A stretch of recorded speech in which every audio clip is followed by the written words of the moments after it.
Hello, আশা করি সবাই ভালো আছেন। কথা বলবো কিল বিল সোসাইটি নামের সিনেমা নিয়ে। এটা দেখার সময় মনে হয়েছে এটা সৃজিত মুখার্জির আরেকটা সিনেমা হেমলক সোসাইটি এর সিকুয়াল। তো কথা বলবো সিনেমাটা কেমন হয়েছে।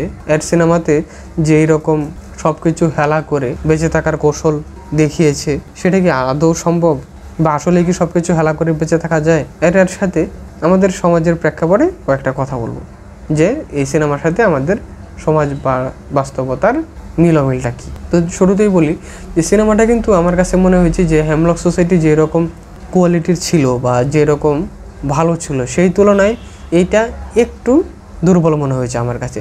যে হেমলক সোসাইটিতে কাহিনীগুলো আস্তে আস্তে কি পিকে নিয়ে যায় এবং একটা দারুণ ফিনিশিং দেয়।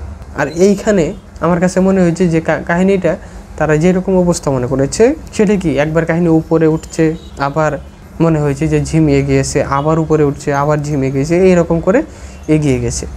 তবে এর মধ্যে যে বিশ্বনাথ বসুর যে ডনের ক্যারেক্টারটা, সেটা কিন্তু সে ফাটিয়ে দিয়েছে এবং যারা দর্শক আমরাও কিন্তু খুব এনজয় করছি। যারা দেখেন নাই তারা যদি দেখেন তাহলে দেখবেন যে এখানে সবচেয়ে এনজয়েবল ক্যারেক্টার হচ্ছে বিশ্বনাথ বসুর এই ডন ক্যারেক্টারটা।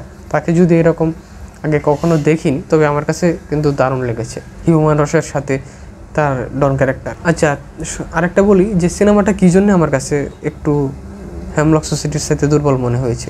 যে দেখেন সিনেমাতে কৌশানী কিন্তু তার বিএফের সাথে লিভ টুগেদার করে এবং সেগুলো সে ভিডিও করে, যদিও ছেলে ভিডিও করে কিন্তু ভিডিও তো করে, এবং সেটাই কি এক পর্যায়ে সোশ্যাল মিডিয়াতে ইন্টারনেটে ছেড়ে দেয়। এবং সে যখন অ্যাঞ্জেলিনা জোলির মতন নিজেকে হত্যা করার জন্য একজন ভাড়াটে খুনি নিয়ে আসে এবং পরবর্তীতে সেই ভাড়াটে খুনি অর্থাৎ এখানে পরমব্রত তাকে আবার শরীরকে অবহেলা করে নতুন করে বাঁচার যে স্বপ্ন দেখিয়েছেন, এটা আমার কাছে মনে হয়েছে যে খুবই দুর্বল। এখন ব্যাপারটা হচ্ছে যে দেখেন যেই লোকে বিয়ের আগে লিভ টুগেদার করে, সেই লোকে জাস্ট একটা ভিডিও ইন্টারনেটে ছড়িয়ে গিয়েছে, সেই জন্য সে আত্মহত্যা করবে না বা আত্মহত্যা করার মতো সিদ্ধান্ত নেবে না। কারণ সে যদি সমাজকে এত কেয়ারই করতো, তাহলে সে বিয়ের আগে এটা করতো না, লিভ টুগেদারই করতো না।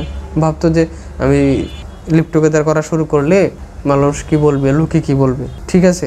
তারপরে মনে করেন যে লোকে লিভ টুগেদার করে ফেলেছে, সে হয়তো বা 15-20 দিন বা মাস কয়েক সোশ্যাল মিডিয়াতে অনুপস্থিত থাকতো, তারপরে কিন্তু সে তার লাইফ যেভাবে লিড করে সেভাবেই করতো। এটার উদাহরণ কিন্তু বাংলাদেশে রয়েছে। হ্যাঁ, বাংলাদেশের যেসব অ্যাক্ট্রেস রয়েছে এবং সুন্দর সুন্দর অ্যাক্ট্রেস রয়েছে, তাদের কিন্তু এরকম ঘটনা আছে, কিন্তু তারা কিন্তু সবাই স্বাভাবিক জীবনযাপন করছে, এসব নিয়ে তো মাথামাতি করে নাই। যদিও মানুষ বা দর্শকেরা তাদের ভিডিও দেখেছে, কিন্তু যারা মডেল বা অ্যাক্ট্রেস তারা কিন্তু তাদের এই লিক হওয়া ভিডিও নিয়ে এত বেশি মাথামাতি করে নাই। তার কিছুদিন অনুপস্থিত থেকেছে মিডিয়া থেকে, তারপরে স্বাভাবিক হয়ে গিয়েছে। তো কথা বলছি যে বাংলাদেশের এই ধরনের ঘটনা কিন্তু আছে।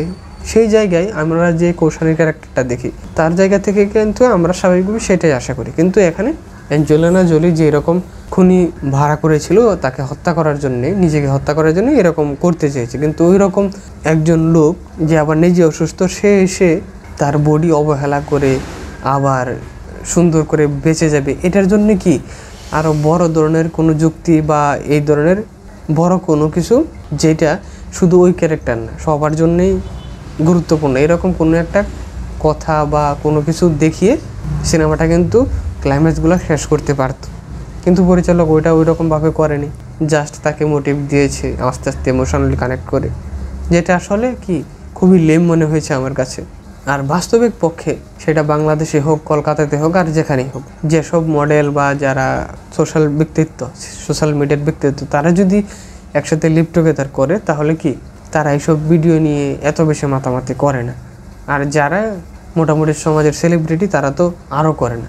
তো সেই জায়গায় যদি আমরা তারপরে বলি যে কলকাতাতে বা পশ্চিমবঙ্গে তো অনেক লিভ টুগেদার করা হচ্ছে, তাহলে ওই ধরনের কোনো ঘটনার আলোকে তৈরি করা হচ্ছে। হ্যাঁ, ঘটনার আলোকে তৈরি করতে পারে, কিন্তু চরিত্রটার যেই ধরনের নেগেটিভ এফেক্ট পড়ে সোশ্যাল মিডিয়াতে তার ভিডিও প্রচার হয়, ওই ধরনের তাকেই রিমুভ করার বা তাকে আবার স্বাভাবিক করার মতন ক্লাইম্যাক্স বা কোনো কিছু আমরা পাই না। সেই হিসাবে বলবো যে আমাদের সমাজের প্রেক্ষাপটে তার আরও শক্ত মেয়ে হিসেবে আমরা তাকে আশা করেছি, কিন্তু সেটা হয়নি। কিন্তু এর চাইতে শক্ত মানুষ কি তাহলে আমাদের সমাজে এমনি বসবাস করে, তাদেরকে আবার হেমলক সোসাইটিতে নিয়ে বা কিল বিল সোসাইটিতে নিয়ে ঠিক করার কোনো দরকার নাই। কিন্তু যারা ওই রকম হত্যার বা আত্মহত্যার দিকে এগিয়ে যাচ্ছে তারা কিন্তু শুধুমাত্র এইরকম ভিডিও না, তারা আরও বড় বড় ডিপ্রেশন নিয়ে অথবা দীর্ঘদিনের অন্যান্য মানসিক ডিপ্রেশন নিয়ে বেঁচে আছে। তাদের মূলত ডিপ্রেশন দূর করার আরও কৌশল অবলম্বন করে, ডিপ্রেশন দূর করার আরও কাজ করে সমাজকে সুস্থ করতে হবে।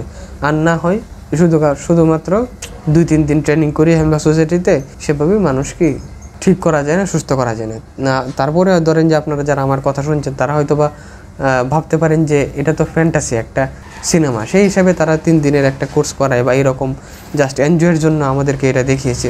কিন্তু এখানে একটা বিষয় হচ্ছে, এটা কিন্তু আমরা ম্যাস এন্টারটেনমেন্ট সিনেমা হিসেবে দেখছি না, এটা আর্ট ফিল্ম টাইপের সিনেমা, ঠিক আছে? সো সেই হিসাবে এখানে এদের কাজ কারবার আরও লজিক্যাল হওয়া উচিত ছিল, যে এটা হয়েছিল বা যেটার অনেকটাই আমরা লজিক্যাল দেখতে পেয়েছিলাম হেমলক সোসাইটিতে। সেই হিসাবে এই সিনেমা এইসব যুক্তির কারণে খুবই দুর্বল সিনেমা। আর এর চাইতে সমাজের মানুষ যারা এরা আরও শক্ত। তবে আমাদের মানুষের যে ডিপ্রেশন রয়েছে তারা বেশিরভাগ সময় আরও বিভিন্নভাবে ভিন্ন ভিন্ন কারণে ডিপ্রেশনে ভোগে। আরও বেশি মানসিক স্বাস্থ্যের জন্য সেসব প্রতিষ্ঠান বা সেসব কেয়ার করা বাড়ানো দরকার, বা সেসব প্রতিষ্ঠান আরও বাড়ানো দরকার। তাহলেই কি আত্মহত্যার হাত থেকে মানুষ আরও বাঁচবে, মানসিকভাবে মানুষ আরও বেশি সুস্থ থাকবে। এই ছিল আমার কথা। এর বাইরে আপনাদের যদি আরও কিছু মনে হয়ে থাকে সেগুলো আমাদের কমেন্টে জানাতে পারেন। আর সিনেমা নিয়ে নতুন নতুন তথ্য পেতে, রিভিউ পেতে আমাদের সাথেই থাকুন। আজকে তাহলে এ পর্যন্তই, সবাইকে ধন্যবাদ।